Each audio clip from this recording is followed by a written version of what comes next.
आप लता मंगेशकर जी प्रस्तुत करेंगे सारे जहां से अच्छा।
सारे जहां से अच्छा हिंदुस्ता हमारा हमारा सारे जहां से अच्छा हिंदुस्ता हमारा हम बुलबुलें हैं इसकी ये गुलसिता हमारा हमारा सारे जहां से अच्छा हिंदुस्ता हमारा हम बुलबुलें हैं इसकी ये गुलसिता हमारा हमारा सारे जहां से अच्छा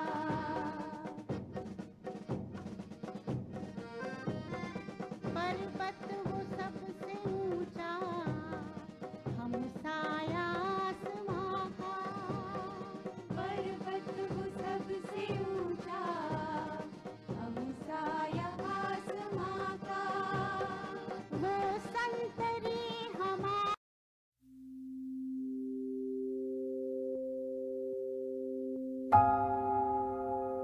जानी मानी गायिका लता मंगेशकर का निधन हो गया है।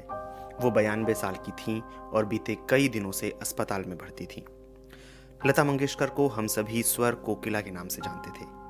उनकी मीठी आवाज बीते कई दशकों से भारतीय संगीत में बसी हुई थी, जिन्होंने ना जाने कितने ही कलाकारों को संगीत की दुनिया में आगे बढ़ने के लिए प्रेरित किया। उनके चाहने वाले उन्हें लता दीदी कहकर पुकारते थे। लता मंगेशकर का जन्म इंदौर शहर में 28 सितंबर 1929 को हुआ था।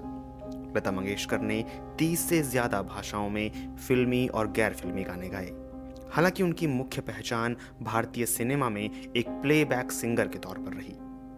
जब लता मंगेशकर महज 13 साल की थी, तब उनके पिता की मृत्यु हो गई थी। इसके बाद लता मंगेशकर ने कुछ हिंदी मराठी फिल्मों में अभिनय किया। हालांकि उनकी चाहत हमेशा से ही गायक बनने की रही।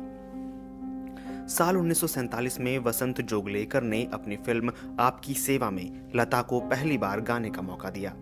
इस फिल्म के गानों से लता की खूब चर्चा हुई। इसके बाद लता ने मजबूर फिल्म के गाने गाए। हालांकि इसके बावजूद लता को हिट गाने की तलाश थी। साल 1949 में लता को वो मौका मिला फिल्म महल के आएगा आने वाला गीत से। यह फिल्म हिट रही और इसके गाने भी खूब पसंद किए गए। इसके बाद लता ने कभी पीछे मुड़कर नहीं देखा। लता मंगेशकर ने 30,000 से ज्यादा गाने गाए।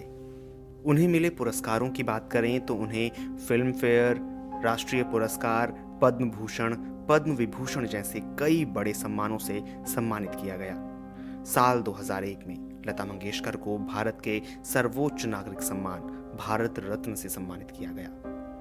लता मंगेशकर अब भले ही हमारे बीच नहीं हैं, लेकिन उनके गीत हमेशा हमारे जीवन में मौजूद रहेंगे।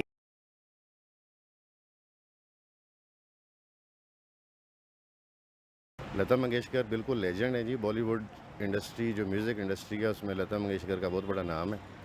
और जो आपकी 80s का डिकेड चल रहा है, उससे लता मंगेशकर ही है जिसने म्यूज़िक इंडस्ट्री को बूस्ट दिया है।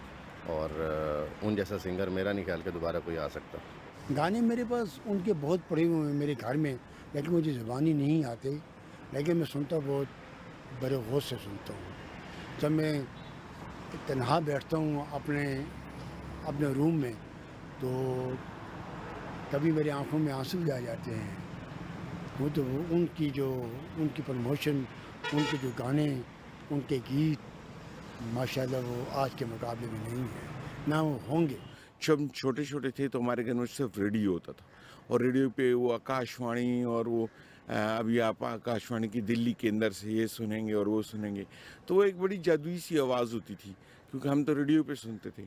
तो उस वक्त से लेके आज तक वो आवाज़ कभी मुझे भूलती नहीं। तो उसमें जैसी वो लता कहते या ना कहते, खातून की आवाज़ सुनते ही हम समझ जाते थे कि ये लता मंगेशकर।